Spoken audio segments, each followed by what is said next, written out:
I got into it just through, I was doing all the stunt burnouts, everything at the back of the motorbox shop. I worked at like more Kawasaki there, and then one of the reps, he knew a guy from Europe that came over, and then he introduced me to him. And next thing I know, rather than doing it in front of 15 mates on a Friday night, I was in Phil Holland doing it in front of 15,000 people on the front straight, fully petrified, thinking, yeah, I'm a professional, I know what I'm doing.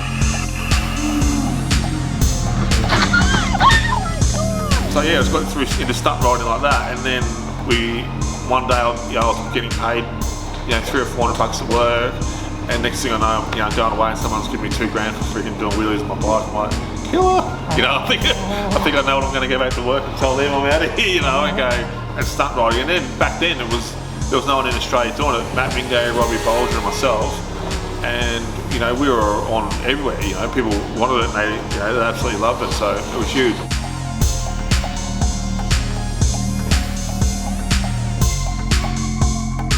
I think I've known a guy for about 20 odd years. He was a new kid on bike, new young gun. He came on the scene. It was me and Robbie Bolger, owning the whole stunt riding scene in Australia for a few years. Along came Allan, and he was a great kid, great rider. A bit of a love-hate relationship, more so him loving us hating him. No, he was a great guy. We certainly threw out a lot of challenges for Allan to be a young gun. And he lived up to him. He did full credit to him. He did a good job. There's a lot of stories I can't even tell because I get in trouble when I tell them. But we travelled the whole of Australia, doing all the supercar scenes, all the night shows, all the power cruises, every show imaginable together, and lots of big nights, and lots of good times. So yeah, it's been good fun. I was 18, 20 years old and having a freaking time of our life, driving all over Australia with their bikes in the back and getting paid for doing monos and that. People are like, why don't you go racing? I'm like, man, to go racing, I would have loved to have done that, but that costs thousands. We're getting paid thousands, and we were out till 4 o'clock in the morning partying every night. It didn't matter the next day. We didn't have to worry about whether we came 20th or first. It was definitely bloody good times for sure.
Slowed down doing it a little bit. I was just going away with Matt and the stunting crew doing some supercar events, probably 8-10 events a year or something like that. Whereas back in the day, I'd be going away every weekend doing it. So I guess I'd slide up on it a little bit.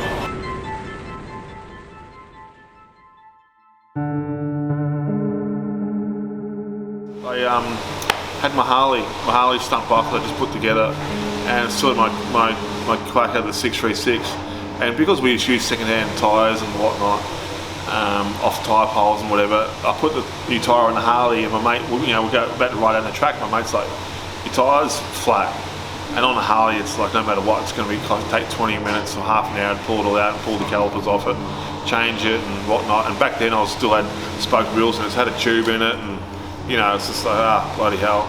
And I jumped on my Kawasaki, and I had the Harley and everything, that was all ready to go and full of fuel and everything. I jumped on the clack and that had a blown tyre as well, and I quickly stood there and changed that. I changed that in 2 minutes flat, and I wasn't worried about scratching the rims or anything on it.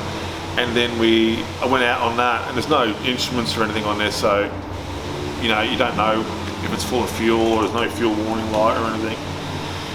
And yeah, thinking about it now freaking upsets me, but I was doing a wheelie on it, and I had it coasting. I had the clutch in, it was just rolling like on the back wheel with the back brake and the clutch in. And I revved it and it went, Roar, and then I thought to myself, oh, it's out of petrol. And I thought, I'll just stand in the petrol tank quickly, give everyone the fingers, and then, because all my mates were there for the Harley parade, and then come back in, and then that'll be the end of it. Thinking it's got no fuel on it, I'll stop. And I thought it's out of fuel because it's on the back wheel, and I thought it'll be okay when I put it back down. Fuel pump will have petrol and everything around it again. And I thought to myself, I shouldn't do this just in case you crash. And I jumped up on the tank, accelerated to like, I don't know, 60, 70 kilometres an hour. Jumped up on the petrol tank, and it was all fine. I was like, la la la la, then just brrr, bike just stopped.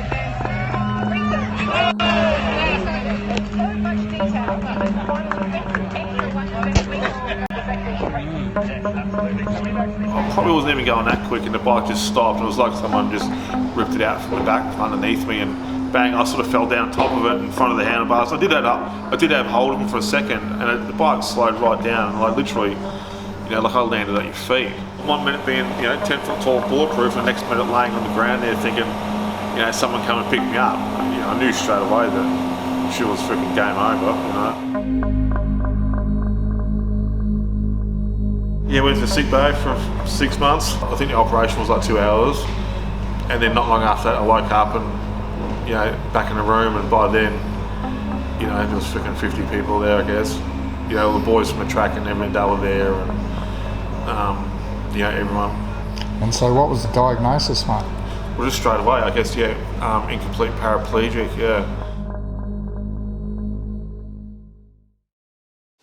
There was no elevator to success. You have to take the stairs. What a statement having to walk in here. People are trying to learn how to walk again. What's going to happen in the future? Are you still going to rehab? Yeah, well, physio, they still come here, and then I really need to pull my finger out. If I put as much time and effort into walking as what I do the shopping, I probably would be at, I wouldn't be racing Carl Lewis, but I'd probably be a little bit better than what it was. Prosthetic are going to make a cut. I can lock my left leg, I can lock in and stand on it. Prosthetic, they're going to make a carbon fibre brace. I'm ready to go see them for my right leg. And we've got bars and everything there that at the new shop we're going to set up, and my physio is like real keen for me to get up and get into that. Awesome. On the exercise bike and everything, I can really put my finger out.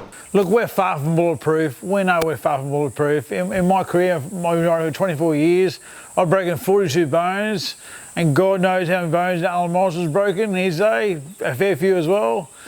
We know there's a big risk what we do. That's why I love doing it. We're stunt riders. We want everyone to go ooh ah, and think we're crazy. We do ride with an element of safety among ourselves, as much as it doesn't look it. We always ride 70% on track, not 100%. It looks like we're riding 100%, we're not. There's a massive element of danger, we know that. We hope that one day we'll retire in one piece. But as you can see with Allan, he's still going strong, he's still going hardcore. He doesn't want to give it up, neither do I. We just love what we do. You sort of lose all dignity when something like this happens anyway. Sure. Ow! Sorry. They're more and more and more sort of happening, like they're coming back without me even really doing anything about it. So you were visiting in rehab? Yeah, I went to him a couple of times when he was in rehab and that, Yeah. just to take his, break up his day a bit. Yeah. It was a long slog. Yeah, hard I work. think he was a bit sort of, not feeling sorry for himself, but a bit despondent for quite a little while.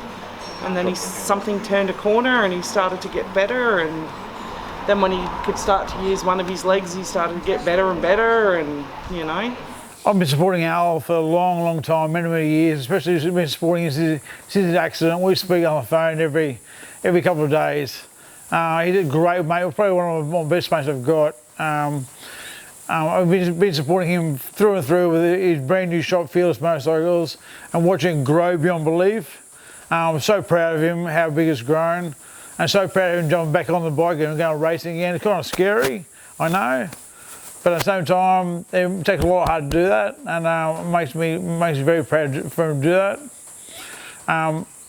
We know that Fearless Motorcycles just keep growing, because his business sense, his mind's just switched on with it, and I'll rate Al. He's a good guy. Thanks, Al. And he was always focused on getting back on the bike? I think everyone thought that one day he would, and hoped that he would, because it's such a huge part of his life. But I think everyone just wanted to see him okay within himself and be happy, and you know. Oh, it's amazing. There was always that hope that, you know, both his legs would work and all would be well, but, you know, even though they're not, look what he's achieved. He's amazing. You know, he doesn't let anything stop him, that's for sure. Yeah, I owe it to myself and other people that aren't, you know, haven't got the opportunity to freaking walk again, that I need to, you know, put my finger out and actually do it, you know. Sure.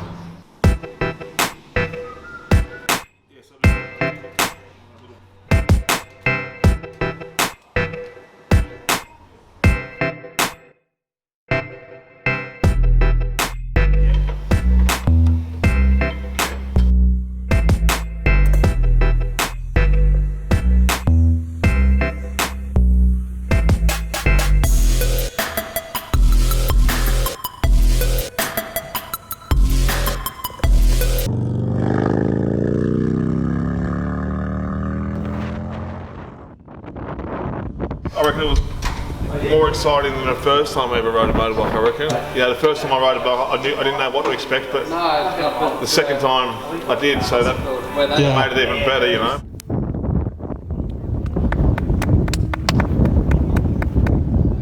Don't do anything silly, Allan.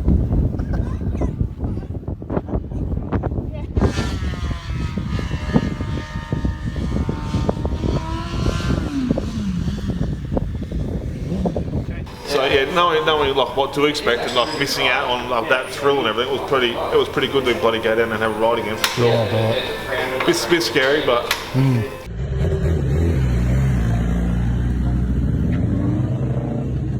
so if you fall over while you're out there, you're a bit. We don't talk about that. No, okay. So what's happening Sunday, yeah? So, Allan Ben, fingers crossed. Apparently it's going to be 40 degrees, but we're going to go out there and take the bikes out there and have a ride and see what's going on. Yep. Hopefully it's not too bloody hot. We need to get the bikes out every now and again and go for a ride, otherwise we'll go mad, I think. Yeah. So what bike you riding? Probably just take my GSXR, I reckon, and we haven't got the Harley tuned yet, so we'll take that out there, and I guess what everyone rides a motorbike for, you know, to get that have that breathing space in your head, you know, for like half an hour or whatever. So 20 minutes that I get to go out there, we go out there like 4 or 5 sessions for the day. It's going to be hot, so I don't know whether we'll hang around until after lunch, but for like 20 minutes, I guess I get out of my wheelchair, you know what I mean, and ride off and leave the freaking thing behind, and you know, I'm just on the throttle and burning around in the wind and this and that and everything, all those feelings that go along with while we all do it. And then the whole thing about, you know, going out the track and everyone being out there and everyone's in a good mood, you know what I mean, because they're all out there, you know, everyone's out there having a day off, you know, relaxing and doing what they love, you know.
How are you feeling, mate?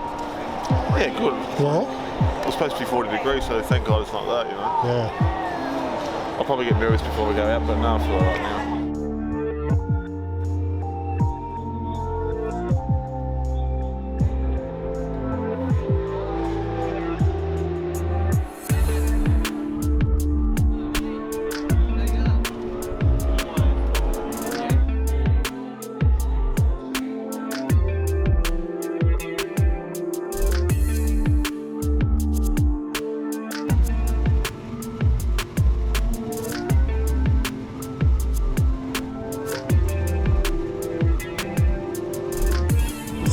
any question about getting back Oh, on? hell no, no. No. I think the first thing I Googled when in hospital when I saw that accident was, gear shifters and stuff like that, you know. figuring out how I'm going to do it and, making the most of it. There was definitely no question about it. I'm not going to do it. I don't know whether it took a while to get into it, but I was a little bit, hesitant or whatever, or didn't want to rush back into it, or I don't know why it took so long to actually come back out here and ride, but yeah, we're here now and we're doing it all the time, so it's good.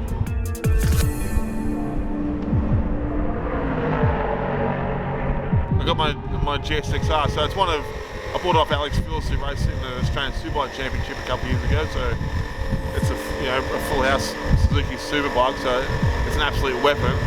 Definitely the best bike I've ever owned for sure, you know. I feel pretty lucky to have it. I've always been a Suzuki fan, so if I wasn't going to have a Harley, it'd have to be something like this.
So that's the second fastest group, I think. And go out there, see how we go. We get in trouble, but do a few wheelies. We're good. Just now, I'm starting to get my head back around it because obviously it's completely different. Not being able to move your lower body and the balance and everything. Once the bike goes, it's okay because it's balancing by itself. But just learning how to get to go around the corners again. That's the biggest thing.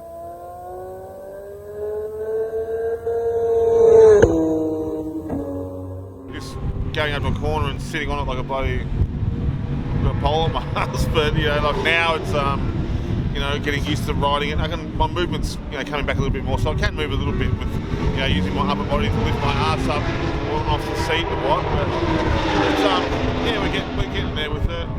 Obviously it's not like it used to be, but I'm just not sitting at home watching Netflix either.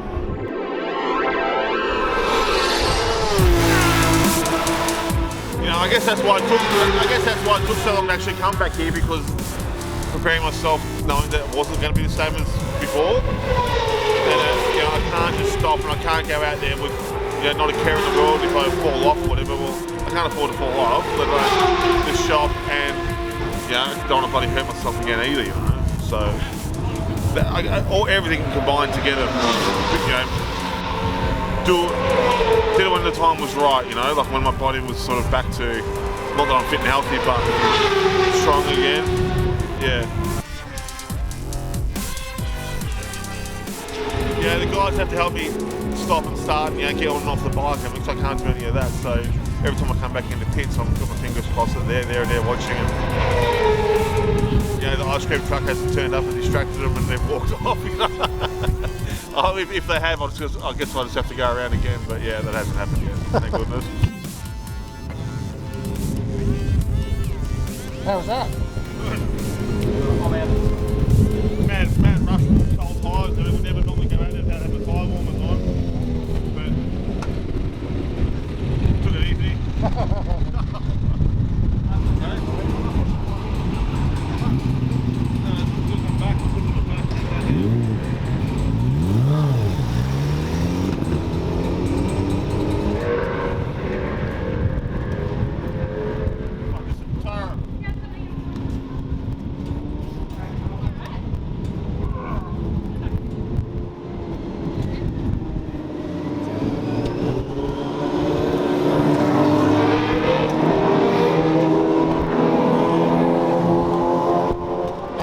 Is it to have people like Matt around you and people like that? Oh mate, it'd be impossible, you know, I'd be sitting at home doing nothing. It's, you know, helping me get my leathers on to, you know, putting the bike in the van, getting the bike ready for me. Yeah. Help me with everything at work, you know. Man, we're so busy, you know, like there's heaps to do, and at the end of the day I look at my bike, I'm like, oh God, I want to do this, I want to do that. I'm just like, you know, ready to fall asleep, but mate, it's good. Like, I couldn't do it without him. It's so bloody, you know, freaking fantastic to me. It's awesome. Oh God, sometimes it's a bit overwhelming. He's just like constantly, let's go, and I'm like, Dad, like, calm down, you know. But it's like I said before, it's like crazy. It's like, oh, I can't. Yeah, I don't know. It makes me like really, really proud. It's like, and he's just such a go-getter, you know. Like he's just constantly like, if he wants something, he's gonna get it. Like, there's nothing you can do about it. Literally, it's crazy. Would you say obsessed? Is he a bit obsessed? Oh, definitely obsessed, 100%. But it's great. We all love it, and it's such like a community thing. And I love being here and like saying hi to people that I know, and yeah, just getting tips from my dad and him teaching me, and it's just I can feel myself getting better and better every day because of his help, you know. What's the plans for the future of you? Well, with the, you know, with the Harleys, the Harley races, that's what we're going to get going. So I'll probably just, once they're done, I'll end up riding that full time. And yeah, the Harleys is definitely the way to go. I've only got the one out here today, but you know, hopefully I'll have 7 or 8 of them. Yeah, mate, I think the most dangerous thing in life is getting to the grave and then thinking about, I wish I had done this and I wish I had done that, and you know, you haven't done it, and it's too late, man. Better off going there worn out and knackered and with the memory bank full of good times. So that's it for you. You don't want to regret? Nah, no, anything except a few things. That's for another Yeah, video. part 2.